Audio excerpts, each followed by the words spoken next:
This is Sergio. Sergio is a recent immigrant to Canada in search of a job. Sergio is leaving Brazil and coming to Canada in search of a better paying dentistry career. He is leaving his wife and 2 kids back in Brazil so that he can secure a future in dentistry in Canada. However, since he is not qualified to become a dentist, he is required to study for at least 2 years in UBC. Much like every human being, Sergio needs food and drink. He goes to a local supermarket and checks out the prices, does some basic research, and begins his calculations on his food and drink expenses. After Sergio finishes his research, he discovers that the average Canadian spends at least $215 on groceries per month. But there are some days when Sergio wants to treat himself by eating out. In order to manage his expenses, Sergio decides to only eat out once a week. After trying out nearby restaurants, he finds out that he spends $15 by himself on average. After his computations, he discovers that his monthly total would be $280.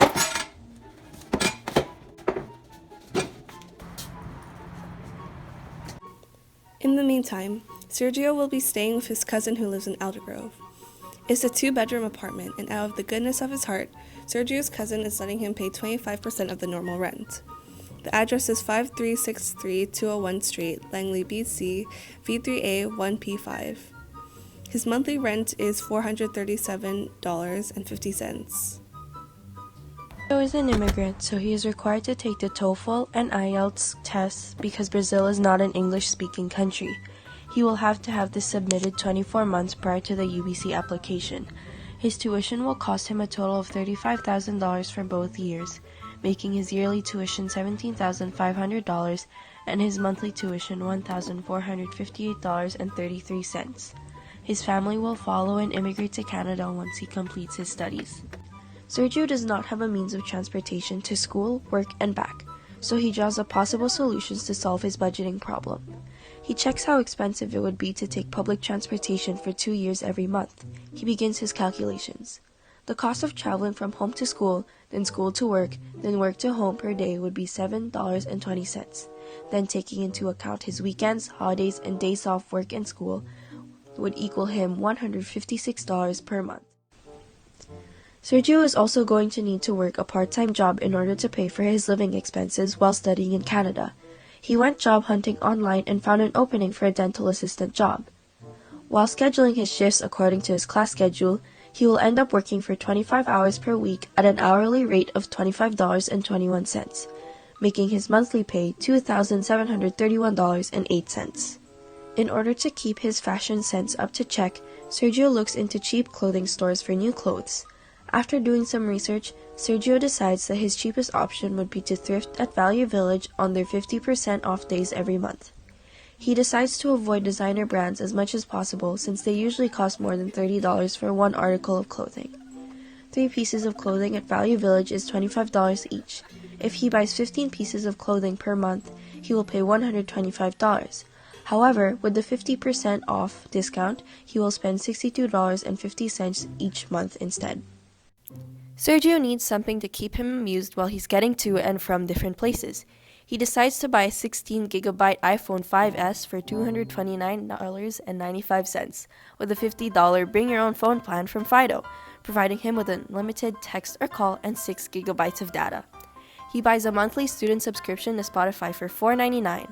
His cousin decided to be nice and offered Sergio to borrow his Netflix account, which means each month he spends $54.99 on his phone plan and music subscription, with the exception that he has to pay $229.95 once for his new phone.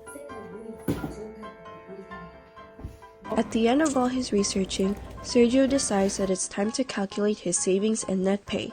He gathers all his new info and gets started on his calculations. His job will pay him $2,731.08.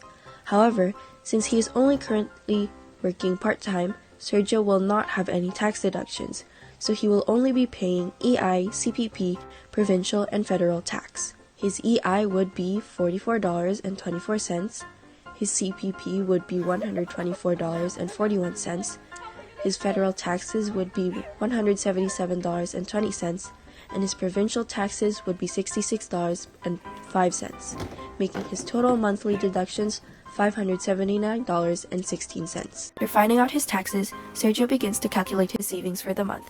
He remembers all his deductions: school, food, clothing, rent, entertainment, and transportation. But since he is taking student loans, he does not have to pay for school as of now. Right now, he has to pay